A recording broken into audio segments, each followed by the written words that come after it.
साथियों, आप सभी का इस प्लेटफॉर्म पर स्वागत है।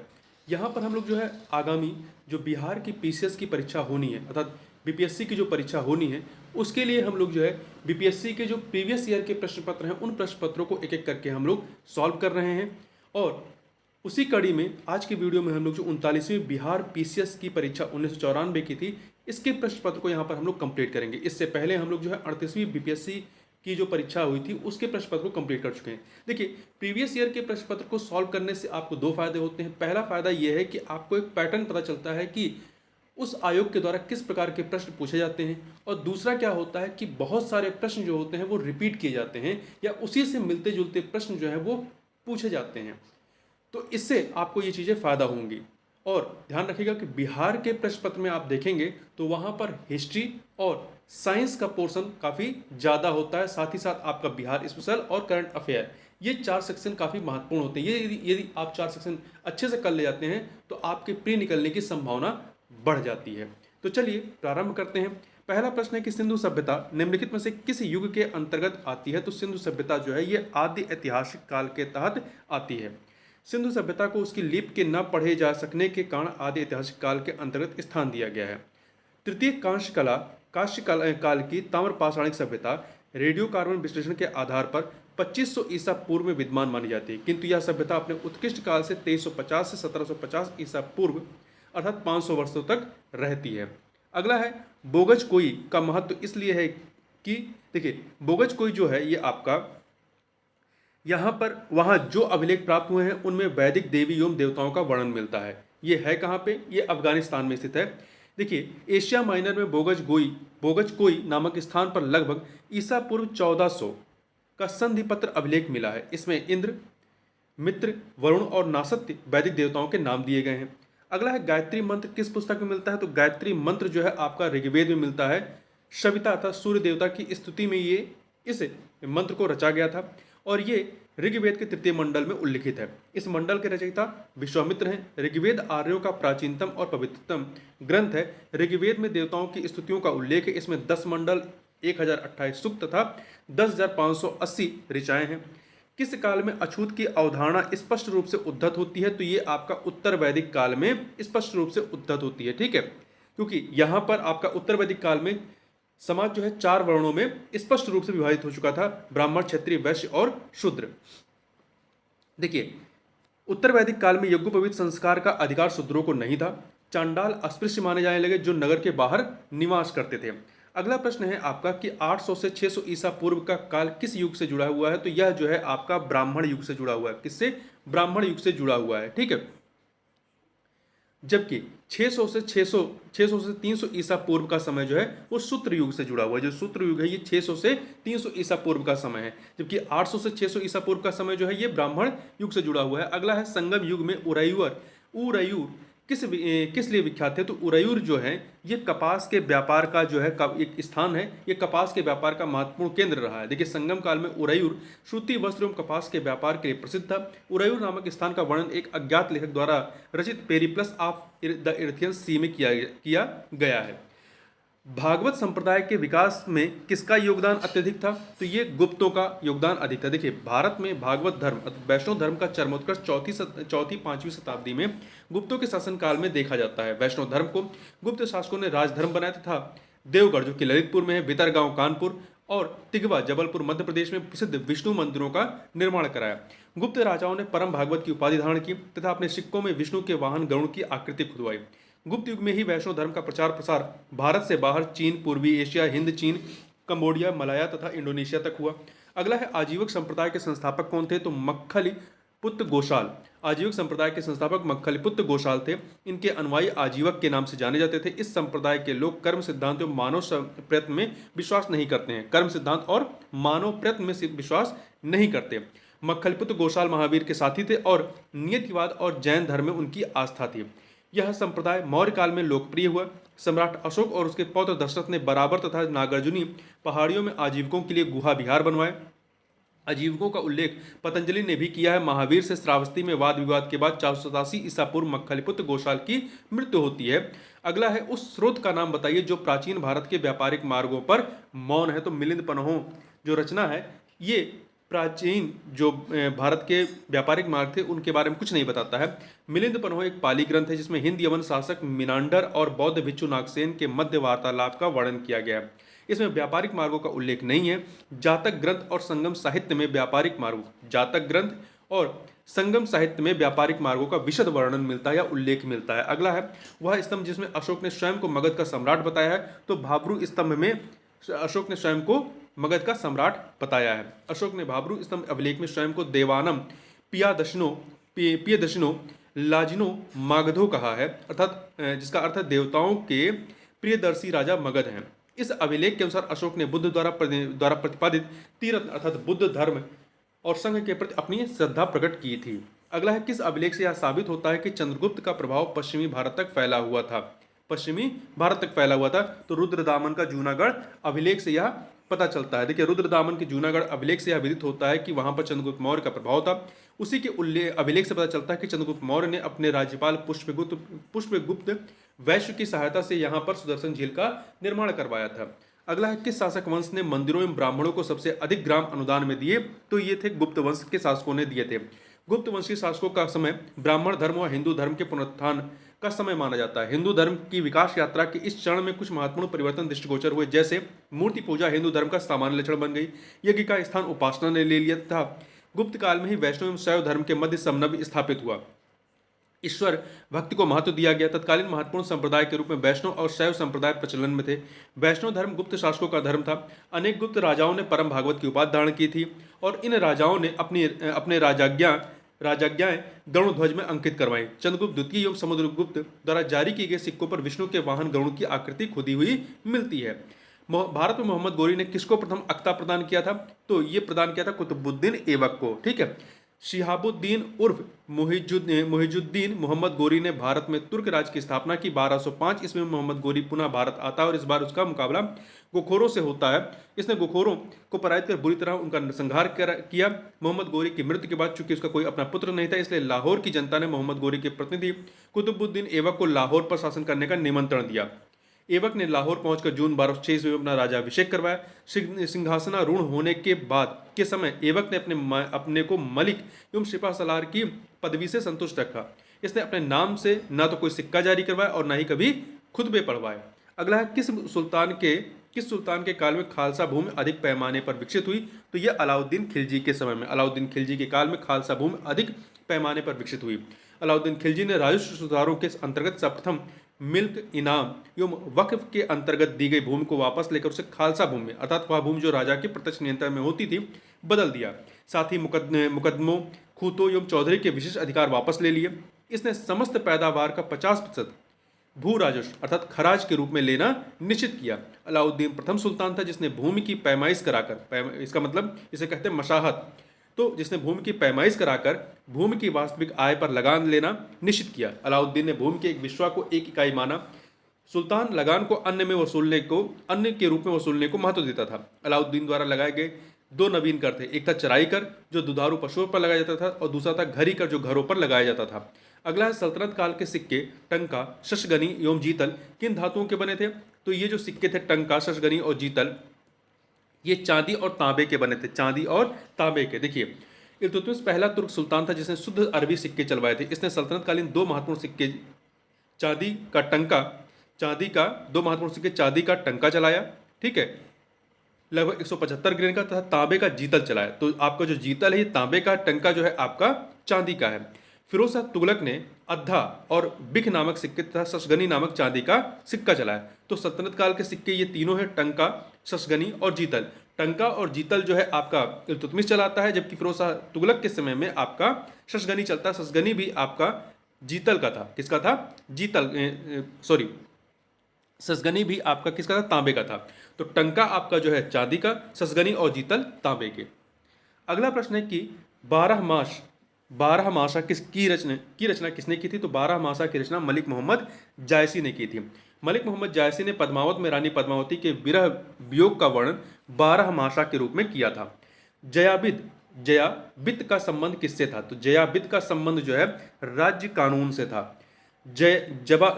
जयाबित नहीं, जबाबित का आश्रय राज्य के कानून लॉ ऑफ स्टेट से है। जब कोई शासक देश काल परिस्थिति के अनुसार प्रशासनिक सुविधाओं के लिए कोई कानून बनाता है तो वह कानून जवाबित कहलाता है।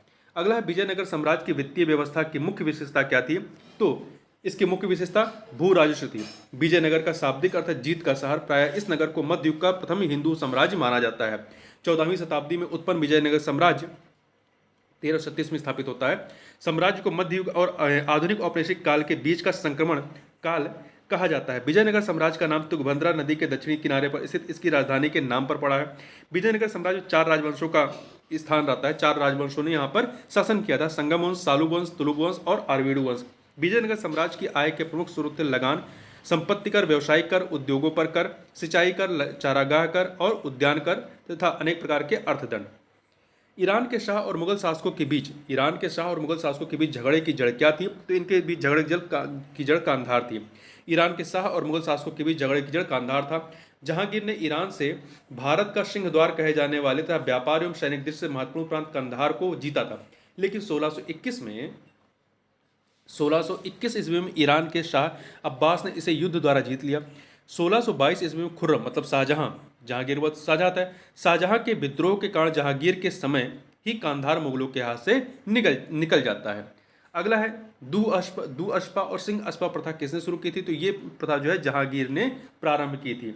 ठीक है, अकबर के पुत्र जहांगीर ने दू अशपा और सिंह अशपा प्रथा जहांगीर द्वारा शुरू की गई थी। इस मनसबदारी व्यवस्था की शुरुआत 1575 ईस्वी में अकबर ने की थी। मनसबदार के साथ 1594-95 में ईस्वी में से सवार का पद भी जुड़ने लगा। इस तरह अकबर के शासनकाल में मनसबदारी प्रथा कई चरणों से गुजर कर उत्कर्ष पर पहुंचती है। जहांगीर ने मनसबदारी व्यवस्था में कुछ परिवर्तन करते हुए सवार पद में दू अशपा एवं सिंह अशपा की व्यवस्था की। दू अशपा में मनसबदारों को निर्धारित संख्या में घुड़सवारों के साथ उतने ही कोतल अर्थात अतिरिक्त घोड़े रखने होते थे, जबकि सिंह अशपा में मनसबदारों को दुगने कोतल मतलब अतिरिक्त घोड़े रखने पड़ते थे। शाहजहां ने अपने शासनकाल में मनसबदारी व्यवस्था में व्याप्त भ्रष्टाचार को रोकने के लिए उन मनसबदारों के लिए नियम बनाए जो अपने पद की तुलना में घुड़सवारों की संख्या कम रखते थे। औरंगजेब के समय में सक्षम मनसबदारों के किसी महत्वपूर्ण पद पर जैसे फौजदार या किलेदार आदि पर नियुक्त या किसी महत्वपूर्ण अभियान पर जाते समय उसके सवार पद में अतिरिक्त वृद्धि का एक और माध्यम निकाला गया जिसे मसाहत कहा गया। अगला है जब्ती प्रणाली किसकी उपस्थिति? तो जब्ती प्रणाली जो है अकबर की उपस्थिति मतलब अकबर के समय में आती है। जब्ती प्रणाली की शुरुआत टोडरमल ने किया था। अकबर के शासनकाल के 24वें वर्ष लगभग 1580 ईस्वी में टोडरमल ने खालसा भूमि पर भू राजस्व की नवीन प्रणाली जिसका नाम जब्ती था को प्रारंभ किया। इस प्रणाली में भूमि की पैमाइश एवं खेती की मूल वास्तविक पैदावार को आंकने के आधार पर कर की दर को निर्धारित किया गया था। यह प्रणाली बिहार, लाहौर, इलाहाबाद, मुल्तान, दिल्ली, अवध, मालवा एवं गुजरात में प्रचलित थी। इसमें कर निर्धारण की 2 श्रेणियां थी। एक को लक्षीस अर्थात कर निर्धारण कहते थे, दूसरे को तहसीन या वास्तविक वसूली कहते थे। लगान निर्धारण के समय राजस्व अधिकारी द्वारा लिखे गए पत्र को पट्टा, कौल या कौलकार कहा जाता था। अगला है पानीपत के युद्ध में बाबर की जीत का मुख्य कारण क्या था? तो उसकी तुलगुमा प्रथा, जो उसकी सैन्य प्रणाली थी, तुलगुमा प्रथा उसने इस्तेमाल किया था, उसका महत्वपूर्ण योगदान था। पानीपत के युद्ध में बाबर की जीत का मुख्य कारण तुलगमा युद्ध नीति थी। यह युद्ध दिल्ली के सुल्तान इब्राहिम लोदी और बाबर के मध्य लड़ा गया।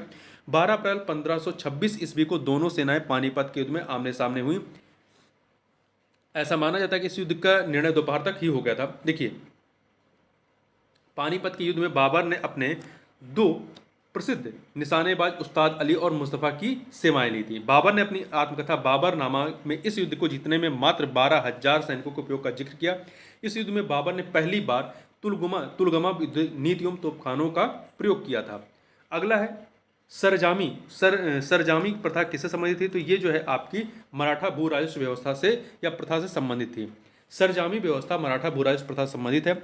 मराठा वतनदारों मतलब मराठा जागीरदारों को सरजामी भूमि उनके सिविल और सैन्य सेवा के लिए प्रदान की जाती थी। अगला है भारत में 1612 ईस्वी में अंग्रेजों ने अपनी पहली फैक्ट्री कहाँ स्थापित की थी? तो इनमें से देखिए चारों भी आपके सही नहीं है। ठीक है, क्यों नहीं सही है? देखिए, अंग्रेजों ने भारत में अपनी पहली अस्थायी फैक्ट्री जो है वो 1611 में मसूलीपट्टनम में स्थापित की थी। ठीक है, मसूलीपट्टनम में। और वर्ष 1613 में सूरत में अपनी पहली स्थायी फैक्ट्री की स्थापना की थी। ठीक है। तो देखिए ये जो 1613 में स्थापित होती है वो 1612 में नहीं बल्कि 1613, इसलिए गलत है। ठीक है, यहाँ भी 1613 लिखा होता तो सूरत हो जाता। तो यदि एक मानना भी होगा तो आप सूरत ही मानेंगे। ठीक है, तो ध्यान रखिएगा, पहली अस्थायी फैक्ट्री 1611 में मसूलीपट्टनम में, मसूलीपट्टनम आपका बंगाल साइड में था। ठीक है, और 1613 ईस्वी में सूरत में अपनी स्थायी फैक्ट्री की स्थापना की। इस समय भारत का सम्राट मुगल शासक जहांगीर था। अगला है महाराष्ट्र में रामोशी कृषक जत्था किसने स्थापित किया था? महाराष्ट्र में रामोशी कृषक जत्था किसने स्थापित किया था? तो वासुदेव बलवंत फड़के ने, वासुदेव बलवंत फड़के ने। ठीक है, कब स्थापित किया था? 1879 ईस्वी में स्थापित किया। रामोशी किसानों ने जमींदारों के अत्याचार के विरुद्ध विद्रोह किया था। अवध के एका आंदोलन का उद्देश्य क्या था? सरकार को लगान देना बंद करना। अवध का एका आंदोलन सन 1920 ईस्वी में मदारी पाशी के नेतृत्व में लगान में बढ़ोतरी के विरुद्ध हुआ था, जो अवध के बाराबंकी, हरदोई, बहराइच, सीतापुर इत्यादि क्षेत्रों में विस्तृत हुआ था।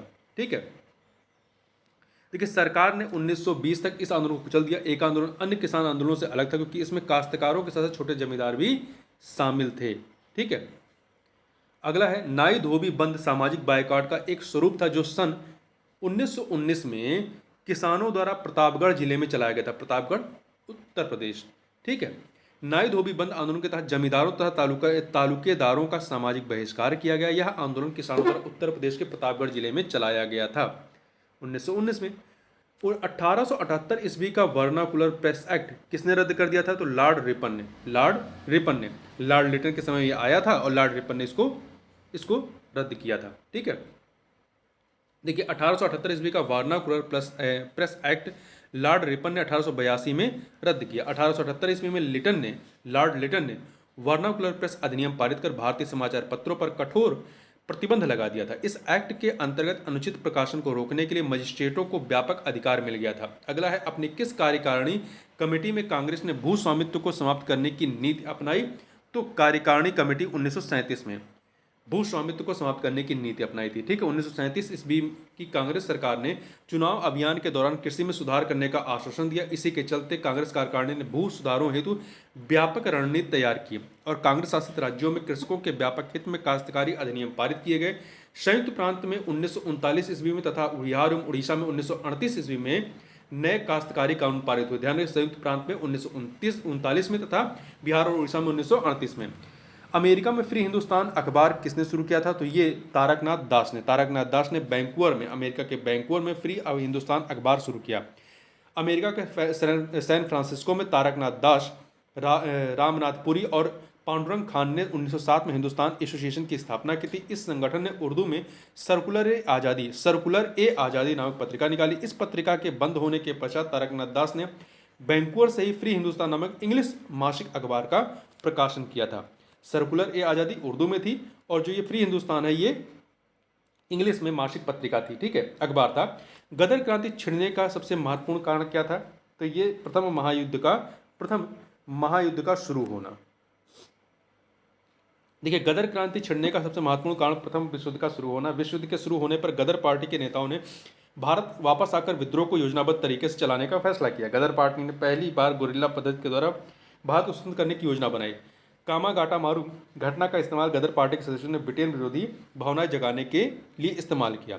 किस अधिवेशन में होम रूल समर्थक अपनी राजनीतिक शक्ति का सफलतापूर्वक प्रदर्शन कर सके? तो ये कांग्रेस के सन 1916 के लखनऊ अधिवेशन में। ठीक है, कांग्रेस के 1916 के लखनऊ अधिवेशन में होम रूल समर्थकों का बोलबाला रहा। उन्हीं के सद प्रयासों से कांग्रेस के दोनों दल, नरम और गरम दल तथा मुस्लिम लीग के मध्य सहमति हुई या समझौता हुआ। 1916 के लखनऊ पैक्ट में होम रूल नेताओं एनी बेसेंट एवं तिलक ने महत्वपूर्ण भूमिका निभाई थी। अगला है सन 1920 ईस्वी की खिलाफत कमेटी की सभा जिसने गांधी जी को असहयोग आंदोलन के नेतृत्व को संभालने का अनुरोध किया था, वह किस शहर में हुई थी? तो ये आपका इलाहाबाद में हुई थी। कहाँ पे? इलाहाबाद। गांधी जी ने 1920 में खिलाफत कमेटी को अंग्रेजी हुकूमत के खिलाफ असहयोग आंदोलन प्रारंभ करने की सलाह दी। 9 जून 1920 को खिलाफत कमेटी ने इलाहाबाद में इस सलाह को स्वीकार किया और गांधी जी को आंदोलन का अगुवाई करने का अधिकार सौंपा। सन 1917-18 ईस्वी में अहमदाबाद में गांधी जी द्वारा चलाए गए सत्याग्रह में किसने हिस्सा लिया था? तो ये जो अहमदाबाद में चला था ये आपका मजदूरों से संबंधित था। देखिए, सन 1917-18 ईस्वी में अहमदाबाद में गांधी जी द्वारा चलाए गए सत्याग्रह में मजदूरों का हिस्सा था। गांधी जी ने 1917 ईस्वी में चंपारण आंदोलन के पश्चात 1918 ईस्वी में अहमदाबाद के मिल मजदूरों की समस्या को सुलझाने का प्रयास किया। अहमदाबाद के मिल मजदूर प्लेग बोनस को बनाए रखने के लिए यह आंदोलन कर रहे थे। गांधी जी के असहयोग से ही मिल मालिकों ने गांधी जी द्वारा सुझाए गए 35% बोनस की मांग को स्वीकार कर लिया था। INA किसके दिमाग की उपज थी? INA आज़ाद हिंद फौज किसके दिमाग की उपज थी और किसने इसकी स्थापना की? तो ये कैप्टन मोहन सिंह के दिमाग की उपज थी। आज़ाद हिंद फौज की योजना कैप्टन मोहन सिंह के मन में मलाया में आई थी। वे आज़ाद हिंद फौज के संस्थापक सेनापति भी थे। जापानी सेना के अफसर मेजर फुजीहारा तथा सिख साधु ज्ञानी में प्रीतम सिंह की सलाह पर मोहन सिंह ने सिंगापुर कब्जे के बाद बंदी बनाए गए 40,000 युद्धबंदियों को लेकर आज़ाद हिंद फौज की स्थापना की, जिसका उद्देश्य भारत को मुक्ति दिलाना था। पुनः रास बिहारी बोस के नेतृत्व में मार्च 1942 में टोक्यो के सम्मेलन में अप्रवासी भारतीयों द्वारा इंडिया इंडिपेंडेंस लीग की स्थापना की गई। पुनः 4 जुलाई 1943 ईस्वी को रास बिहारी बोस ने आज़ाद हिंद फौज तथा इंडिया इंडिपेंडेंस लीग के नेतृत्व का भार सुभाष चंद्र बोस को सौंप दिया। इंडियन अनरेस्ट के लेखक कौन है? तो इंडियन अनरेस्ट जो है ये वेलेंटाइन सिरोल की रचना है। देखिए, इंडियन अनरेस्ट का लेखक वेलेंटाइन सिरोल था। इसने अपनी पुस्तक में तिलक को भारतीय अशांति का जन्मदाता की संज्ञा दी। ठीक है, देखिए दादा भाई नौरोजी की पुस्तक का क्या नाम था? Poverty un British rule in India. इनिबेशन की पुस्तक थी या जो रचना थी न्यू इंडिया थी लाला लाजपत राय ने। Young India, unhappy, happy India, England debt to India पुस्तकों का प्रकाशन किया। अगला है शिवालिक शैल समूह के दक्षिण में भाबर क्षेत्र। शिवालिक शैल समूह के दक्षिण में भाबर क्षेत्र उदाहरण है किसका? तो गिरपाद की स्थिति का है। देखिए, शिवालिक शैल समूह के दक्षिण में भाबर क्षेत्र गिरपाद की स्थिति का उदाहरण है। भाबर प्रदेश शिवालिक के गिरपाद प्रदेश में सिंध नदी से तीस्ता नदी तक पाया जाता है। यह 8 से 16 किलोमीटर चौड़ाई वाली सकरी पट्टी के रूप में स्थित गिरपाद पर स्थित होने के कारण इस क्षेत्र में नदियां बड़ी मात्रा में भारी पत्थर, कंकड़, बजरी आदि लाकर जमा कर देती हैं, जिससे पारगम्य चट्टानों का निर्माण होता है। अतः इस क्षेत्र में पहुंचकर अनेक छोटी छोटी नदियां भूमिगत होकर अदृश्य हो जाती हैं। तराई प्रदेश भाबर के दक्षिण में मैदान का वह भाग है जहां भाबर की लुप्त नदियां फिर से भूतल पर प्रकट होती हैं। आगे चलते हैं। द्वीपों का समूह लक्षद्वीप है किसका? ये इसका जो निर्माण है वो प्रवालों से बना है। ठीक है, ये प्रवाल से इसकी उत्पत्ति हुई है, प्रवालों से बना हुआ है। 1956 ईस्वी में लक्षद्वीप को केंद्र शासित प्रदेश बनाया गया था। अगला है भारत विस्तृत है। तो भारत का विस्तार यदि आप देखें तो इन चारों में से कोई सही नहीं है, डी वाला विकल्प उपरोक्त में से कोई नहीं। देखिए, भारत का जो विस्तार है 8 डिग्री 4 मिनट उत्तरी अक्षांश से 37 डिग्री 6 मिनट उत्तरी अक्षांश तक, और देशांतरी विस्तार देखें तो 68 डिग्री 7 पूर्वी देशांतर से लेकर के 97 डिग्री 25 पूर्वी देशांतर तक फैला है। ठीक है, इसका अक्षांशीय देशांतरी विस्तार लगभग 30 डिग्री का है। आगे बढ़ते हैं। अगला प्रश्न है कि भारत का क्षेत्रफल संसार के क्षेत्रफल का 2.2% है, परंतु इसकी जो आबादी है वो संपूर्ण विश्व की कितनी है? 17%। संपूर्ण मानव जाति की 17% जनसंख्या है। देखिए, भारत जो है विश्व का 7वां सबसे अधिक क्षेत्रफल वाला देश है। सबसे अधिक क्षेत्रफल किसका है? रूस का। दूसरे पे कनाडा है, तीसरे पे चीन है, चौथे पे संयुक्त राज्य अमेरिका है, 5वें पे ब्राजील है, 6ठे पे ऑस्ट्रेलिया, 7वें पे भारत और 8वें पे अर्जेंटीना है। आगे चलते हैं। तिब्बत में मानसरोवर झील के पास नदी का स्रोत है। तिब्बत में मानसरोवर झील के पास नदी का स्रोत वह कौन सी नदी है? तो यहाँ पर आपका देखें तो तिब्बत में मानसरोवर झील के पास ब्रह्मपुत्र का, सतलज और सिंधु, इन तीनों का ही स्रोत है। ठीक है, सिंधु नदी का स्रोत तिब्बत में मानसरोवर झील के निकट है। अपने स्रोत से उत्तर पश्चिम दिशा में लगभग 320 किलोमीटर की दूरी तक बहने के बाद यह नदी लद्दाख के भारतीय क्षेत्र में प्रवेश करती है और पार करती है। सतलज नदी का उद्गम स्थान तिब्बत में कैलाश पर्वत के दक्षिण में स्थित मानसरोवर झील के समीप राजस्थान है। यह समुद्र तल से 4630 मीटर ऊंचा है। राजस्थान से निकलकर यह नदी पश्चिमी दिशा में प्रवाहित होती है और शिप्तला दर्रे के निकट हिमालय में सकरी घाटी बनाकर भारत में प्रवेश करती है। वहीं ब्रह्मपुत्र नदी चेम्यून डुंग हिमानी से निकलती है। यह हिमानी मानसरोवर झील के दक्षिण पूर्व में लगभग 100 किलोमीटर की दूरी पर स्थित है। तिब्बत में यह नदी लगभग 1250 किलोमीटर की दूरी तक हिमालय के उत्तर में उसके समानांतर बहती है। तिब्बत में इसे सांगपो कहते हैं। हिमालय में हिमरेखा निम्न के बीच होती है। तो हिमालय में जो हिमरेखा है वो 4500 से 6000 मीटर पश्चिम में है। 4500 से 6000 मीटर पश्चिम के बीच में है। हिमालय में हिमरेखा की ऊंचाई सर्वत्र भिन्न है। असम हिमालय में असम हिमालय में अधिक आर्द्रता के कारण 4,420 मीटर पर हिमरेखा पाई जाती है, जबकि कश्मीर हिमालय में शुष्कता के कारण 6,000 मीटर पर हिमरेखा मिलती है। नेपाल हिमालय में 4,500 मीटर पर तथा कुमायूं व पंजाब हिमालय में 5,200 मीटर पर हिमरेखा स्थित है। इस प्रकार ये 4500 से 6,000 मीटर पश्चिम में इसके मध्य में। भारत की तटरेखा कितनी लंबी है? तो भारत की तटरेखा 6,100 किलोमीटर है। 6,100 किलोमीटर है। ठीक है, देखिए भारत का कुल क्षेत्रफल 32,87,263 वर्ग किलोमीटर है, जो विश्व के कुल भौगोलिक क्षेत्रफल का 2.4% है। कर्क रेखा इसके ठीक बीचों बीच होकर गुजरती है। भारत की स्थलीय सीमा की लंबाई 15,200 किलोमीटर तथा मुख्य भूमि की तटीय सीमा की लंबाई जो है वो 6,100 किलोमीटर है। यदि अंडमान तथा लक्षद्वीप समूहों की तटरेखा को भी सम्मिलित किया जाए तो भारत की तटीय सीमा 7,516.6 किलोमीटर हो जाती है। आगे चलते हैं। निम्नलिखित औद्योगिक कस्बों में कौन छोटा नागपुर के पठार पर स्थित है? तो देखिए इनमें से रांची जो है वो छोटा नागपुर के पठार पर स्थित है। छोटा नागपुर का पठार प्रायद्वीपीय पठार का उत्तर पूर्वी छोर है, जो मैकाल पहाड़ियों के पूर्व में स्थित है। पठार के विभिन्न क्षेत्रों में विभिन्न ऊंचाइयां पाई जाती हैं। इसके उत्तर पूर्वी भाग में राजमहल की पहाड़ियां पाई जाती हैं। मतलब छोटा नागपुर के पठार के उत्तर पूर्वी भाग में राजमहल की पहाड़ियां पाई जाती हैं। इस पठार से बहुत सी नदियां निकलती हैं जो छोटा नागपुर पठार है, जिनमें दामोदर, कोयल तथा स्वर्णरेखा मुख्य हैं।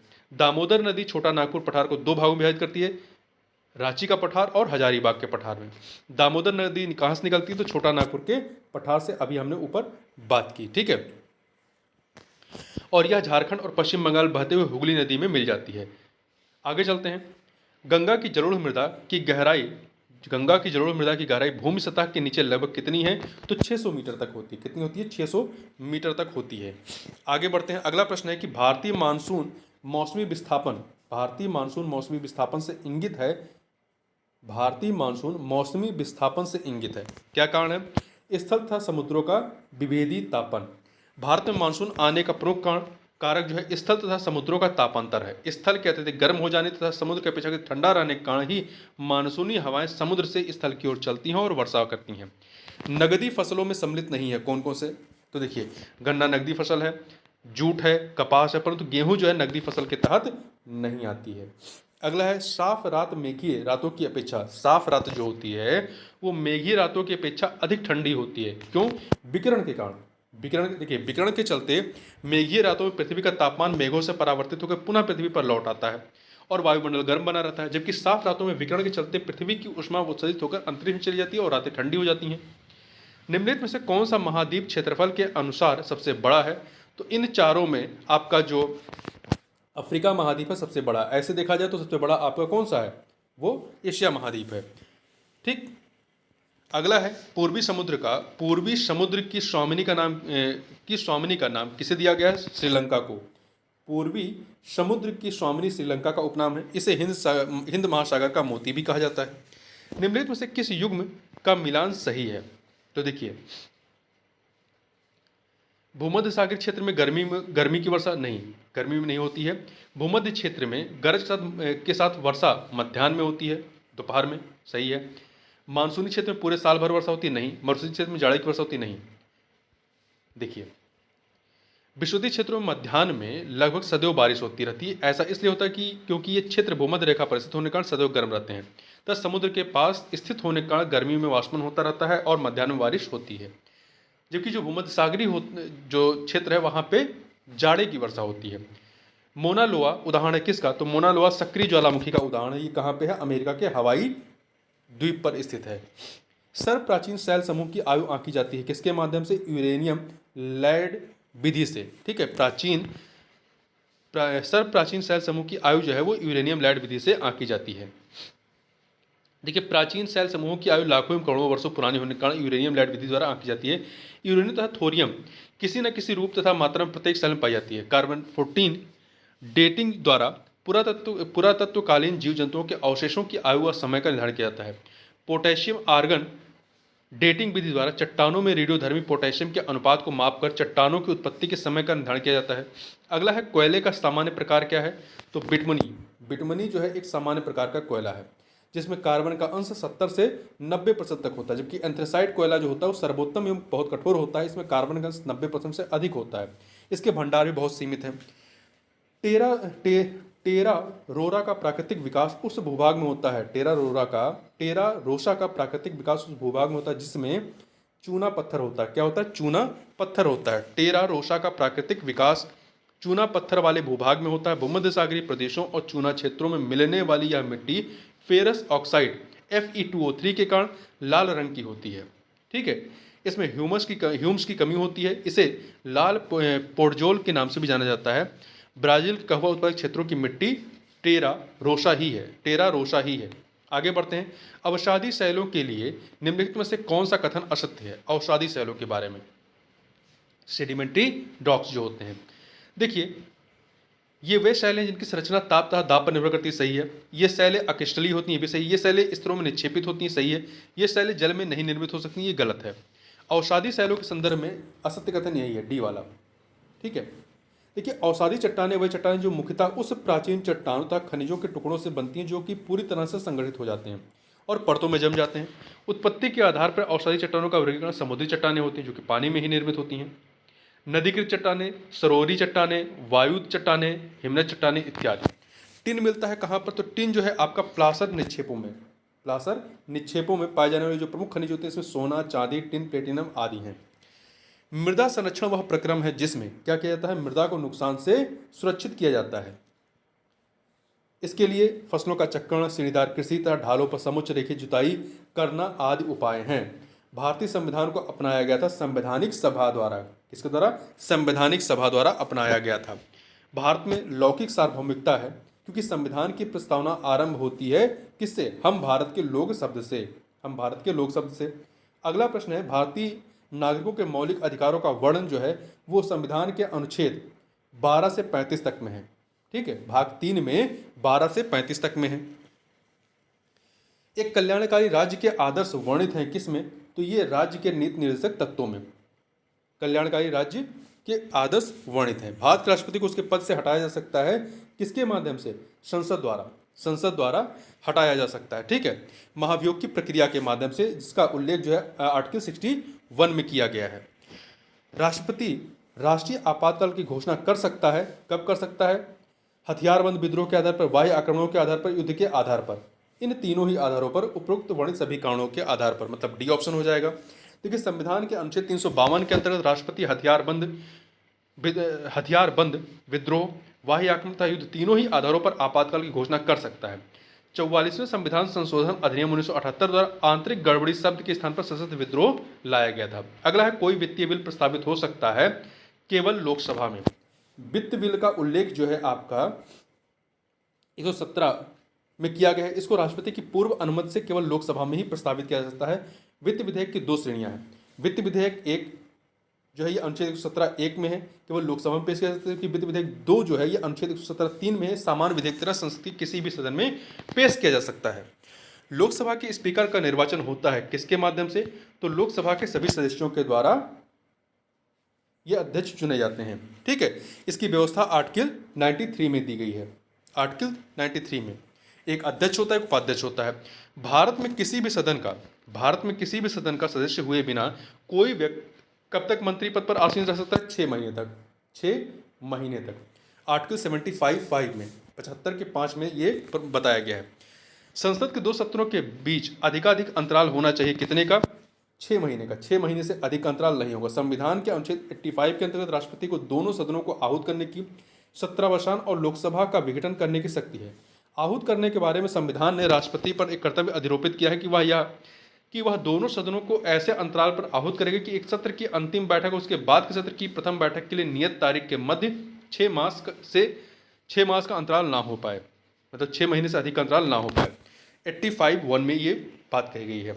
जहां तक लोकसभा में प्रतिनिधित्व का प्रश्न है, कौन से राज्य दूसरे तथा तीसरे दर्जे पे हैं? तो देखिए, चूंकि प्रश्नकाल में आपका झारखंड बिहार का हिस्सा था, तो इसलिए बिहार और महाराष्ट्र, मतलब ए वाला ऑप्शन है। देखिए, जब झारखंड बिहार का हिस्सा था तो बिहार के पास जो लोकसभा की सीटें थी कितनी थी? 54 और महाराष्ट्र के पास 48।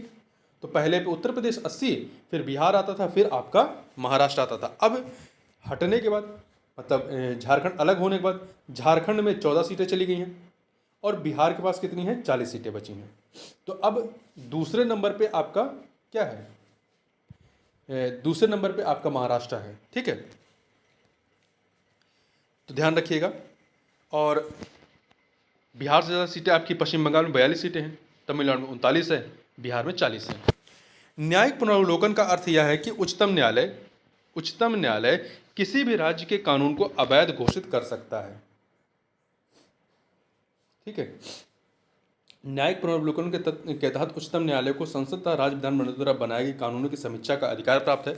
वह इन दोनों द्वारा बनाए गए किसी भी कानून को शून्य घोषित कर सकता है यदि उनके निर्णय में संवैधानिक प्रावधानों का उल्लंघन हुआ है। अगला है पंचायती राज विषय है किसका, तो यह राज्य सूची का विषय, किसका है, राज्य सूची का विषय है। अगला है भारत में प्रजातंत्र इस तथ्य पर आधारित है कि जनता को सरकारों को चुनने तथा बदलने का अधिकार प्राप्त है। भारतीय संविधान के निम्नलिखित अनुच्छेदों में से कौन सा अनुच्छेद राज्य की सरकारों को ग्राम पंचायतों को संगठित करने का निर्देश देता है, अनुच्छेद 40। अनुच्छेद 40 नीति निषेध तत्वों के तहत दिया गया है। ठीक है, 48 में क्या है, 48 में के तहत राज्य कृषि और पशुपालन को आधुनिक और वैज्ञानिक प्रणालियों से संगठित करने का प्रयास करेगा। 51 में क्या दिया गया, 51 के तहत राज्य जो हैं ये अंतर्राष्ट्रीय शांति और सुरक्षा की अभिवृद्धि, राष्ट्रों के बीच न्याय संगत और सम्मानपूर्वक संबंधों को बनाए रखने, संगठित लोगों के एक दूसरे से व्यवहारों में अंतर्राष्ट्रीय विधि और संधि बाध्यताओं के प्रति आदर बढ़ाने का प्रयास करेगा। संविधान के अनुच्छेद 32 में क्या है, मूल अधिकारों के संवैधानिक उपचारों से संबंधित है। इस अनुच्छेद को मतलब आर्टिकल 32 को डॉक्टर बी आर अम्बेडकर ने संविधान का हृदय एवं आत्मा कहा था। आगे बढ़ते हैं, भारत में नियोजित अर्थव्यवस्था आधारित है किस पे, मिश्रित अर्थव्यवस्था पे, मिश्रित अर्थव्यवस्था पे। ठीक है, भारत में मिश्रित अर्थव्यवस्था का प्रारंभ प्रथम औद्योगिकरण नीति जो कि 6 अप्रैल 1948 से आती है, इससे की गई थी। अगला है योजना आयोग। क्या है, योजना आयोग जो है परामर्शदात्री संस्था रही है जिसको आपका 1 जनवरी 2015 को समाप्त कर दिया गया और इसकी जगह पे नीति आयोग लेकर के आया गया। योजना आयोग का गठन जो है मार्च 1950 में किया गया था। भारत में आय का सबसे बड़ा स्रोत क्या है, भारत में आय का जो सबसे बड़ा स्रोत है वो है आपका प्रत्यक्ष कर। क्या है, प्रत्यक्ष कर, डायरेक्ट टैक्स। ठीक, आगे चलते हैं। वर्तमान में देखा जाए तो जीएसटी जो है सबसे बड़ा हिस्सा है। ठीक है, और जीएसटी क्या है, अप्रत्यक्ष कर है, प्रत्यक्ष कर नहीं है। भारत की उन्नति संतोषजनक रही है कुल राष्ट्रीय उत्पाद में बढ़ोतरी के संबंध में। आगे चलते हैं। 8वीं पंचवर्षीय योजना प्राथमिकता देती है किस पे, रोजगार बढ़ाने पे। 8वीं पंचवर्षीय योजना का जो टाइम पीरियड है 1992 से 97। विभाजन के कारण भारत का कौन सा उद्योग सबसे बुरी तरह प्रभावित हुआ था, तो ये जूट तथा रुई उद्योग। ठीक है, ये सबसे अधिक प्रभावित हुआ था क्योंकि विभाजन के बाद क्या हुआ था कि 80% उत्पन्न करने वाला जो क्षेत्र है वो बांग्लादेश में चला गया था और जो पटसन मिलें थी वो भारत में रह गई थी। आगे चलते हैं। भारत की राष्ट्रीय आय का मुख्य स्रोत जो है वो क्या है, उद्योग। अब क्या है, सेवा सेक्टर है, सर्विस सेक्टर है।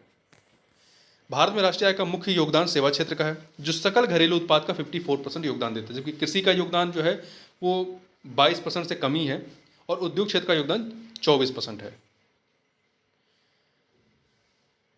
वर्तमान में देखा जाए तो कृषि एवं संबद्ध क्षेत्र का योगदान देखें, यहाँ पर देखें तो 18.8 है, उद्योग का 26.6 है और सेवा क्षेत्र का 53 है। सबसे अधिक योगदान किसका है, सेवा क्षेत्र का। अगला है, भारत में किस उद्योग में सर्वाधिक लोग कार्यरत हैं, तो ये आपका कपड़ा उद्योग में। ठीक है, भारत में आधुनिक स्तर की प्रथम सूती कपड़ा मिल सन 1818 ईस्वी में कोलकाता के फोर्ट ग्लोस्टर में लगाई गई थी, लेकिन 1854 ईस्वी में कवास जी दाबर द्वारा मुंबई स्थापित मुंबई स्पिनिंग वीविंग कंपनी सच्चे अर्थों में भारत के आधुनिक सूती कपड़ा उद्योग की नींव मानी जाती है। भारत सर्वश्रेष्ठ उत्पादक और उपभोक्ता है किसका, दाल का। ठीक है, दाल का। भारत का प्रथम उर्वरक संयंत्र कहाँ लगाया गया था, सिंदरी में, बिहार के सिंदरी में लगाया गया था। आगे चलते हैं। अगला है, एक सामान्य शुष्क सेल में विद्युत अपघट्य होता है, इसमें विद्युत अपघट्य अमोनियम क्लोराइड होता है। शुष्क सेल एक विद्युत रासायनिक सेल है जिसका प्रयोग टार्च, ट्रांजिस्टर, रेडियो आदि उपकरणों में किया जाता है। इसमें द्रव का प्रयोग नहीं होता है, जिसके कारण इसे शुष्क सेल कहा जाता है। शुष्क सेल में एक जस्ते के बर्तन में manganese manganese dioxide, ammonium chloride, carbon आदि का मिश्रण भरा रहता है। इसमें जस्ते का बर्तन कैथोड का कार्य करता है। इसमें अमोनियम क्लोराइड विद्युत अपघट्य के रूप में होता है। इसमें अमोनियम क्लोराइड विद्युत अपघट्य के रूप में प्रयोग होता है। कुछ उच्च ऊर्जा की बैटरियों में अमोनियम क्लोराइड की जगह जिंक क्लोराइड का प्रयोग किया जाता है। अगला है डायनेमो। क्या होता है डायनेमो? जो होता है यांत्रिक ऊर्जा को, डायनेमो आपका यांत्रिक ऊर्जा को विद्युत ऊर्जा में कन्वर्ट करता है। ठीक है, जबकि मोटर क्या करता है? मोटर जो होता है वो विद्युत ऊर्जा को यांत्रिक ऊर्जा में कन्वर्ट करता है। और ये विद्युत जनित्र का सिद्धांत जो है विद्युतीय चुंबकीय प्रेरण पर आधारित होता है। अगला है आकाश नीला लगता है। क्यों? क्योंकि लघु तरंग दीर्घ तरंगों की अपेक्षा, जो लघु तरंगे जो होती हैं वो दीर्घ तरंगों की अपेक्षा वायुमंडल द्वारा अधिक प्रकीर्ण होती हैं। ठीक है, तो जो नीला कलर होता है या बैगनी कलर वो क्या होता है? लघु तरंगे हैं, जबकि जो लाल होता है वो दीर्घ तरंगे होती हैं। तो जो नीला कलर होता है ज़्यादा प्रकीर्णित होता है, इसलिए आपको आकाश क्या होता है? नीला दिखाई पड़ता है। अगला है 1 माइक्रोन बराबर होता है किसके? 1/1000 मिलीमीटर। 1/1000 मिलीमीटर। देखिए 1 माइक्रोन 10⁻⁶ मीटर होता था। 1 मीटर 1000 मिलीमीटर के बराबर होता है। 1 मीटर जो होता है 1000 मिलीमीटर के बराबर होता है।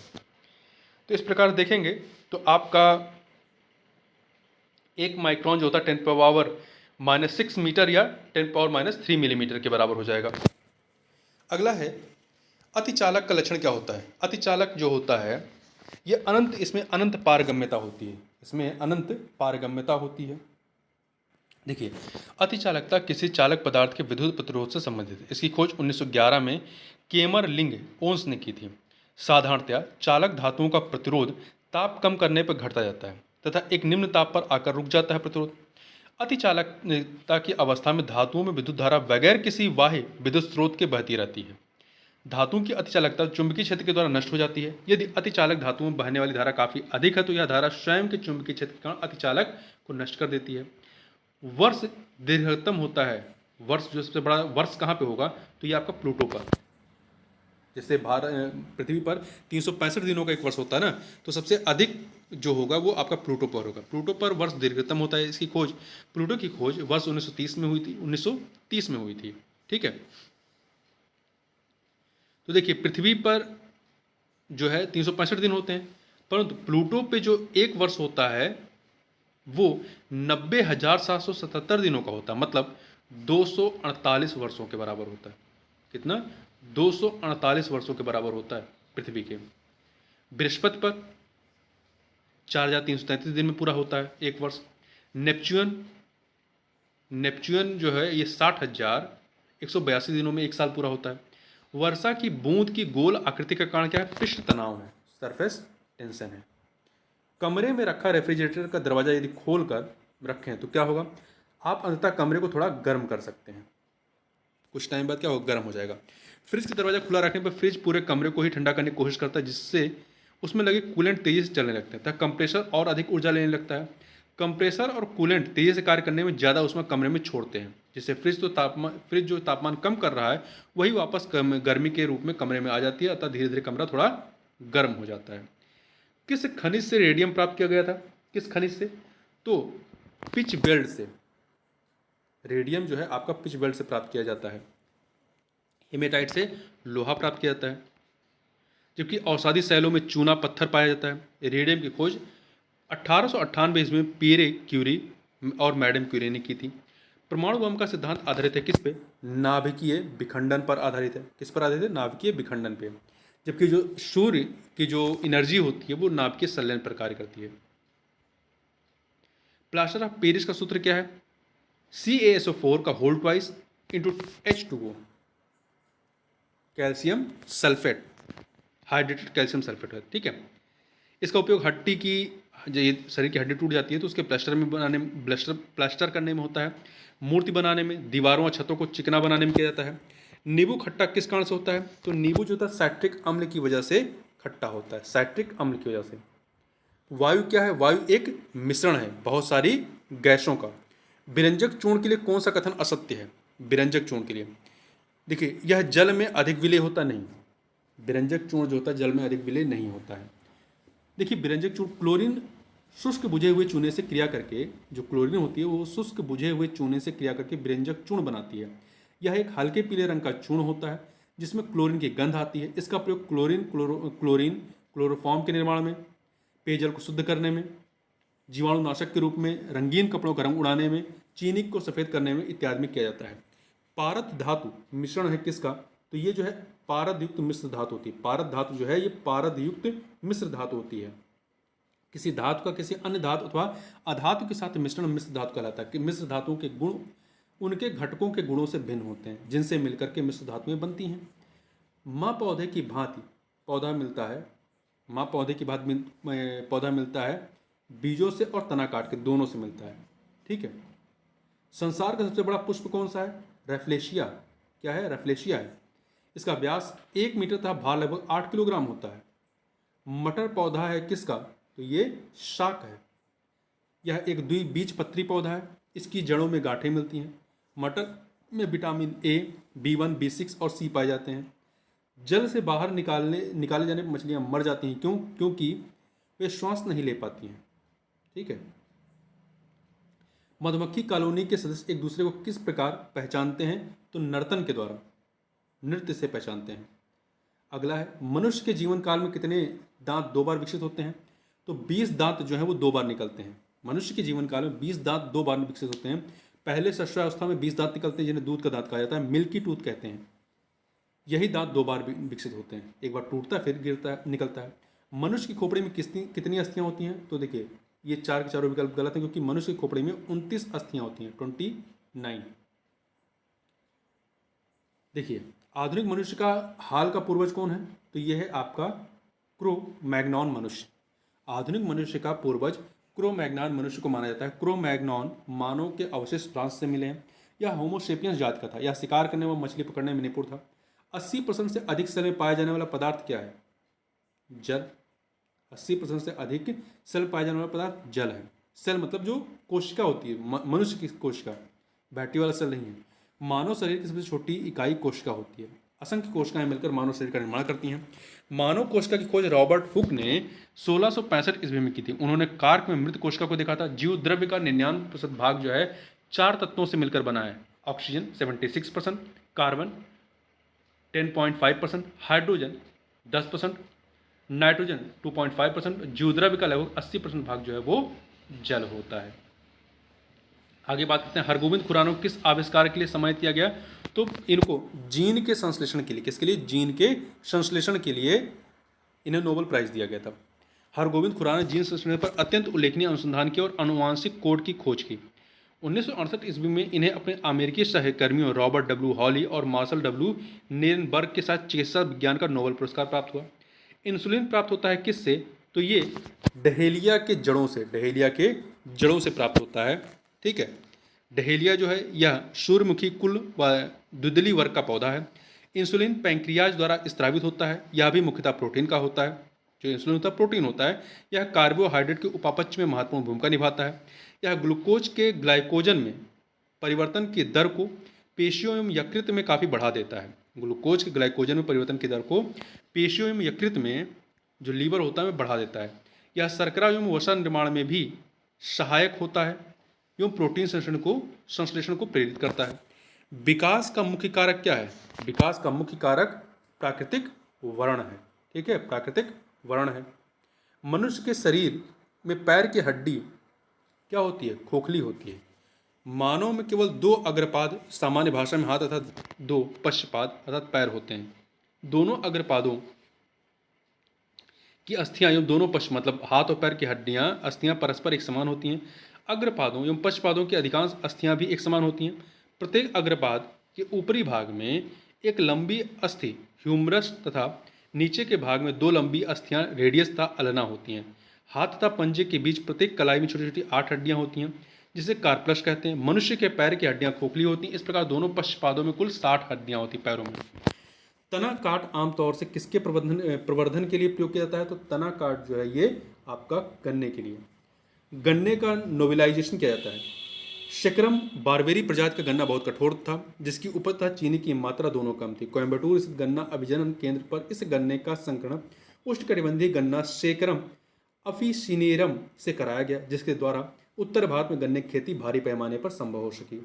अगला है आपका छोटा नागपुर जनजाति विद्रोह कब हुआ? तो छोटा नागपुर के क्षेत्र में हो विद्रोह 1820-21 में, कोल विद्रोह 1831-32 में, संथाल विद्रोह 1855-56 में, मुंडा विद्रोह 1895 से 1900 में हुआ था। ठीक है, तो छोटा नागपुर जनजाति विद्रोह नाम से कोई विद्रोह नहीं है, इस क्षेत्र में कई सारे विद्रोह होते हैं, तो याद रखिएगा। तो यहाँ यदि एक को चुनना होगा तो आप 1820 वाला चुन लीजिएगा। आगे चलते हैं। गांधी जी का चंपारण सत्याग्रह किससे जुड़ा था? तिनकठिया आंदोलन से। गांधी जी का चंपारण सत्याग्रह 1917 का नील की खेती की तिनकठिया व्यवस्था से संबंधित रहा है। चंपारण में ये कहाँ पे है? बिहार। उलगुलान विद्रोह किससे जुड़ा था? तो उलगुलान विद्रोह जो है बिरसा मुंडा से, उलगुलान विद्रोह बिरसा मुंडा से जुड़ा था।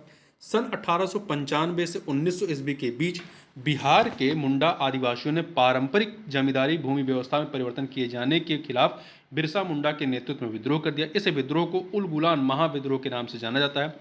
बिरसा मुंडा ने स्वयं को भगवान का दूत घोषित किया।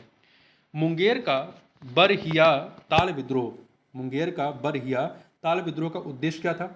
बकास्त भूमि की वापसी की मांग। मुंगेर के बरहिया ताल विरोध का उद्देश्य बकास्त भूमि की वापसी की मांग था।